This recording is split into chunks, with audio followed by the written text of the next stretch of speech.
क्या बीजेपी भारत देश में निष्पक्ष चुनाव खत्म करना चाहती है? क्या भाजपा की सरकार लोकतंत्र की कोई अहमियत नहीं समझती? क्या भाजपा की सरकार के लिए संवैधानिक संस्थाओं की कोई अहमियत नहीं है? क्या भाजपा सरकार हर संवैधानिक संस्था को अपनी कठपुतली बनाना चाहती है? क्या भाजपा सरकार सुप्रीम कोर्ट के फैसले की कोई सम्मान नहीं करती, उसकी कोई अहमियत नहीं समझती? ये कुछ सवाल हैं जो बिल पढ़ने के बाद मेरे जहन में आए, और वो इसलिए आए क्योंकि इस बिल के माध्यम से ये सरकार चुनाव आयोग को पूरी तरीके से अपने नियंत्रण में लेना चाहती है, यानी कि चुनाव आयोग पे पूर्ण कब्जा चाहती है। मैम, चुनाव आयोग के 3 सदस्य होते हैं, एक मुख्य चुनाव आयुक्त यानी कि चीफ इलेक्शन कमिश्नर और 2 अतिरिक्त इलेक्शन कमिश्नर्स। इनकी चयन और नियुक्ति इस बिल के माध्यम से पूरी तरीके से सरकार के हाथों में आ जाएगी और वे जिसको चाहें, चाहे वो पार्टी का शख्स हो, यस मैन हो, पार्टी मैन हो, जिस मर्जी को चाहें वे चुनाव आयुक्त बना सकते हैं। चुनाव आयोग की हमारे देश के चुनावों में बड़ी महत्वपूर्ण भूमिका है। किसका वोट बनेगा, किसका वोट कटेगा, ये चुनाव आयोग तय करता है। किस तारीख पे चुनाव होगा, कितने चरण में चुनाव होगा, ये चुनाव आयोग तय करता है। ईवीएम मशीन कहां भेजी जाएंगी, उसका नियंत्रण, उसका मैनेजमेंट, उसका योग, उसका प्रयोग, सारी चीजें चुनाव आयोग तय करता है। तो इसीलिए चुनाव आयोग एक बड़ी महत्वपूर्ण संस्था है इस देश के फ्री एंड फेयर इलेक्शंस के लिए। Ma'am, I will mince no words. This bill is going to destroy one of the few remaining independent institutions in India, that is the Election Commission, and thereby dislodge free and fair elections from India. ये bill 3 व्यक्ति या संस्था का अपमान है। पहला अपमान है सुप्रीम कोर्ट का।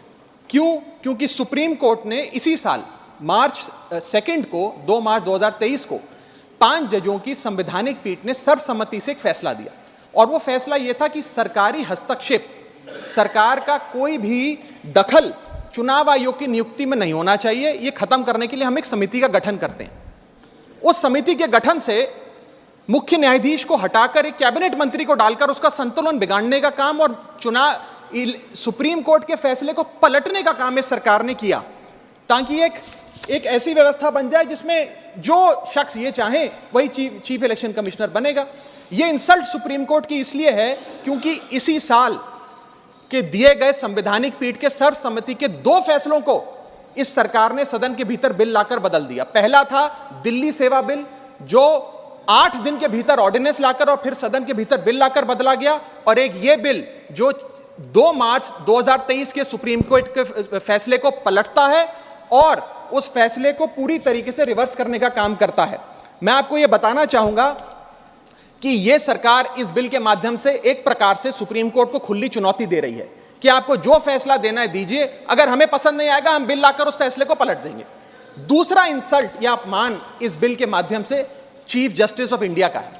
सुप्रीम कोर्ट का फैसला कहता है कि चयन समिति के 3 सदस्य होंगे, माननीय प्रधानमंत्री जी, माननीय नेता प्रतिपक्ष यानी कि लीडर ऑफ ऑपोजिशन, और 3rd chief justice of India. इन 3 मेंबरी समिति में से इस बिल के माध्यम से सरकार ने चीफ जस्टिस ऑफ इंडिया को हटा दिया और एक कैबिनेट मंत्री को उनकी जगह बिठा दिया।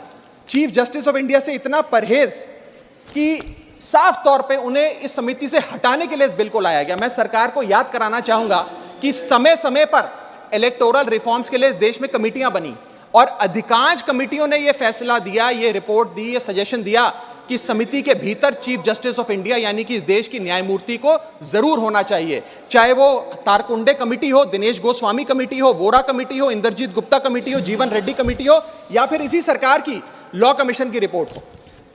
तीसरी इंसल्ट इस बिल के माध्यम से भाजपा सरकार एक ऐसे शख्स की कर रही है जो व्यक्ति भाजपा का संस्थापक थे, जो व्यक्ति आज भी भाजपा के मार्गदर्शक हैं, जो व्यक्ति भाजपा के भीष्म पितामह के नाम से जाने जाते हैं, वो व्यक्ति जो भारत देश के पूर्व प्रधानमंत्री रहे यानी कि लालकृष्ण आडवाणी जी, पूर्व उप प्रधानमंत्री रहे।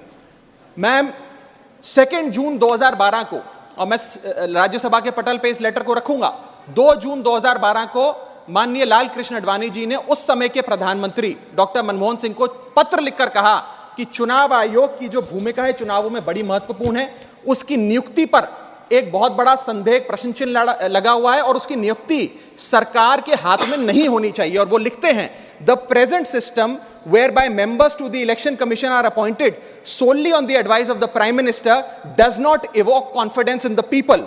keeping these important decisions as the exclusive preserve of the ruling party renders the entire selection process vulnerable and open to manipulation and partisanship.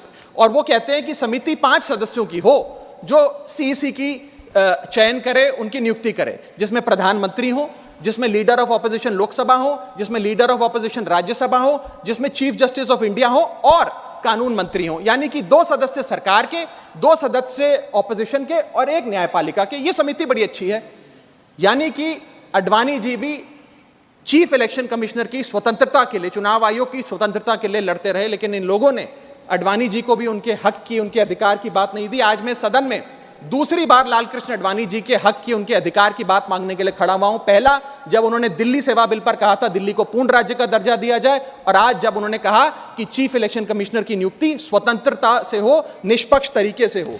आगे मैं 3 महत्वपूर्ण कारण बताना चाहूंगा मैडम, जिसके चलते ये बिल को आज मैं और मुझे लगता है समस्त विपक्ष अपोज करता है। पहला कि ये बिल पूरी तरीके से इलीगल है, गैर कानूनी है, और वो इसलिए है क्योंकि you can not reverse a supreme court judgment without changing the very basis of it. यानी कि अगर आपको सुप्रीम कोर्ट के फैसले को पलटना है तो सुप्रीम कोर्ट जिस फैसले को देते हुए जिस आधार को रेफर करता है, आपको उस आधार को बदलना पड़ेगा। आप सीधा फैसला नहीं पलट सकते। लेकिन इन लोगों ने सुप्रीम कोर्ट के फैसले की मूलभूत भावना को इस बिल के माध्यम से चोट पहुंचाने की कोशिश करी है और निष्पक्षता को चुनाव आयोग की भंग किया है। दूसरी कारण क्यों ये बिल गैर का, इसलिए क्योंकि ये बिल बेसिक स्ट्रक्चर, मेरा माइक चला गया, क्योंकि ये bill basic structure of the constitution के खिलाफ है। Basic structure of the constitution है free and fair elections, basic structure of the constitution है निष्पक्ष चुनाव और डेमोक्रेसी। अगर बायस्ड इलेक्शन कमीशन होगा तो चुनाव भी बायस्ड होगा। अगर गैर निष्पक्ष तरीके से चुनाव आयोग चुना जाएगा तो हिंदुस्तान में चुनाव भी गैर निष्पक्ष तरीके से होंगे। इसीलिए यह basic structure of the constitution को भी पूरी तरीके से वायलेट करता है। मैं आगे बताना चाहूंगा कि दूसरा महत्वपूर्ण कारण क्यों यह बिल एक प्रकार से सरकार के हाथ में चुनाव आयोग का पूरा नियंत्रण दे देता है। Why is the selection committee biased in the favour of the government?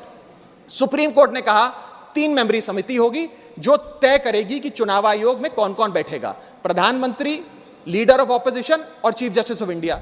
इसमें से चीफ जस्टिस ऑफ इंडिया को निकाल बाहर कर एक कैबिनेट मिनिस्टर को इसमें डालकर पूरा नियंत्रण सिलेक्शन समिति का इन लोगों ने बिगाड़ दिया, जिसके चलते आज इस समिति में सरकार के पास 2 वोट हैं। 2:1 से सारे फैसले मेजॉरिटी से सरकार ले सकती है। इसमें सर्वसम्मति से फैसला नहीं लेना, यूनानिमिटी से फैसला नहीं लेना। सरकार चाहे तो 2:1 से कोई भी फैसला ले सकती है, यानी कि सारा नियंत्रण कौन मुख्य चुनाव आयुक्त होंगे, कौन चुनाव आयुक्त होंगे, ये सरकार के हाथ में आ जाता है। और ये एक ऐसी व्यवस्था बनाता है कि एक पार्टी मैन, एक यस मैन चुनाव आयुक्त बन सकता है। वो दिन भी दूर नहीं कि चाहे भाजपा अगर कल तो संबित पात्रा को चीफ इलेक्शन कमिश्नर बना सकती है मैडम, और 2:1 के रेशियो से संबित पात्रा देश के चीफ इलेक्शन कमिश्नर बन सकते हैं। आप सोचिए कि ये कितना खतरनाक होगा अगर वो चीफ इलेक्शन कमिश्नर बन गए। मैं आगे चलता हूं। पैरा 9 इस सुप्रीम कोर्ट जजमेंट का कहता है the executive alone being involved in the appointment ensures that the commission becomes and remains a partisan body and the branch of the executive. The independence of the commission is intimately interlinked with the process of appointment. यानी कि supreme court ये कहता है कि चयन का जो पूरा प्रोसेस है वो पूरी तरीके से इलेक्शंस कैसे होंगे, फ्री होंगे कि फेयर होंगे, वो तय करता है। मैं आगे चलता हूं, 14 मिनट है मैडम, अभी तो 6 मिनट बाकी हैं।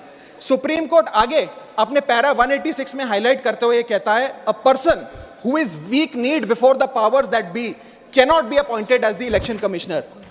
A person who is in a state of obligation or feels indebted to the person who has appointed him fails the nation and can have no place in the conduct of elections, forming the very foundation of our democracy. An independent person cannot be biased. It is important that the appointment must be overshadowed even by a perception that a yes man will decide the fate of the democracy and all its promises. यानी कि केवल निष्पक्ष चयन ही होना जरूरी नहीं है, निष्पक्ष चयन जनता को नजर आना भी जरूरी है। It must not only be done, it must be seen to be done. ये सुप्रीम कोर्ट बात कहता है। मैं आगे चलता हूं। तीसरा कारण कि क्यों हम इस बिल को अपोज कर रहे हैं वो है कि ये जो प्रपोज्ड सिलेक्शन कमिटी है इसमें कोई चेक्स एंड बैलेंसेस नहीं है। चेक्स एंड बैलेंसेस इसलिए नहीं है क्योंकि सारे फैसले तो सरकार के पक्ष में होंगे, 2 मंत्री सरकार के उसमें बैठे हैं, एलओपी को मात्र फॉर्मेलिटी के लिए इसमें बिठाया गया है, तो एक प्रकार का फिक्स्ड मैच इसमें नजर आता है। अब आप ही सोचिए, 3 मेंबरी समिति है जिसमें माननीय प्रधानमंत्री जी हैं, मान लेते हैं हमारे सदन के लीडर ऑफ ऑपोजिशन मल्लिकार्जुन खड़गे जी उसके सदस्य हैं, और 3rd मेंबर अर्जुन मेघवाल जी कानून मंत्री यहां बैठे हैं वो हैं। अब इनकी बैठक चल रही है, इसमें माननीय प्रधानमंत्री जी कहते हैं कि मैं रमेश नाम के शख्स को चीफ इलेक्शन कमिश्नर बनाना चाहता हूं। खड़गे साहब कहते हैं कि मैं रमेश को नहीं सुरेश को चीफ इलेक्शन कमिश्नर बनाना चाहता हूं। क्या अर्जुन मेघवाल जी जो इसी सरकार के कानून मंत्री हैं वो प्रधानमंत्री जी को ये कह सकते हैं कि नहीं नहीं नहीं प्रधानमंत्री जी रमेश ठीक नहीं है, खड़गे साहब ने जिसको नॉमिनेट किया है सुरेश, मैं भी उसी के हक में वोट देता हूं, उसका चयन हो, वो चीफ इलेक्शन कमिश्नर बने? ये तो हो ही नहीं सकता। तो जो सरकार चाहेगी वही होगा। तो एक प्रकार से निष्पक्षता और स्वतंत्रता चीफ इलेक्शन कमिश्नर की खत्म करने का काम ये करती है। हमने बचपन में एक मुहावरा सुना था, जिसकी लाठी उसकी भैंस। तो ये पूरी तरीके से इस बिल में सिद्ध होता है कि लाठी भी इनकी, तो फिर इस कानून के माध्यम से भैंस भी इनकी। मैं आपको एक और उदाहरण के माध्यम से समझाता हूं। मान लीजिए भारत और ऑस्ट्रेलिया का क्रिकेट मैच हो रहा है, उस क्रिकेट मैच में अंपायर कौन होगा वो एक 3 मेंबर की समिति तय करेगी जो मैच कराएगी। वो 3 मेंबर की समिति में एक ऑस्ट्रेलिया के कैप्टन पैट कमिंग्स होंगे, दूसरे ऑस्ट्रेलिया के प्रसिद्ध प्लेयर डेविड वार्नर होंगे, और 3rd भारत के कप्तान रोहित शर्मा होंगे। अब ये 3 मेंबरी समिति अगर किसी अंपायर को चुनेगी तो वो अंपायर तो हमेशा ही ऑस्ट्रेलिया के साथ होगा, क्योंकि 2-1 की बहुमत ऑस्ट्रेलिया के साथ है। तो क्या निष्पक्ष मैच हो सकता है? क्या इंडिया इंडिपेंडेंट मैच खेल सकती है? ऐसा ही कुछ इस चुनाव आयोग के गठन से, इस बिल के आने के बाद इस देश में होने जा रहा है। मैं आगे चलता हूं मैडम, मुझे बोलने दीजिए। इसका माध्यम, मैडम मुझे बोलने दीजिए, मुझे डिस्टर्ब ना करें। यह बिल 3 की टेस्ट पे फेल होता है, the test of independence, the test of neutrality and the test of constitutionality. ये हमारा कॉन्स्टिट्यूशनल इंपेरेटिव है कि देश में चुनाव आयोग निष्पक्ष हो, ताकि चुनाव निष्पक्ष हो। अगर चुनाव आयोग निष्पक्ष नहीं होगा तो चुनाव निष्पक्ष नहीं होंगे और लोगों की आस्था इस लोकतंत्र से डगमगा जाएगी। मैं सरकार को कहना चाहता हूं, अगर सरकार सुप्रीम कोर्ट के इस फैसले को पलटना चाहती है, अगर सरकार चीफ जस्टिस ऑफ इंडिया को इस समिति से हटाने के लिए इतनी बेकरार है, तो मैं आज सुझाव लाया हूं कानून मंत्री जी, 3 सुझाव मेरे, इनमें से अगर आप कोई सुझाव स्वीकार कर लें तो मुझे लगता है सारा हाउस एक आवाज में आपके इस बिल का समर्थन करेगा। पहला सुझाव यह है, ये 3 ऑप्शन लाया हूं आपके लिए। पहला ऑप्शन यह है कि चुनाव आयोग का गठन, कौन चीफ इलेक्शन कमिश्नर होगा और कौन इलेक्शन कमिश्नर्स होंगे, इसका गठन 2 मेंबरी समिति करे, जिसमें 2 लोग हों, प्रधानमंत्री और लीडर ऑफ ऑपोजिशन, ये विपक्ष के नेता।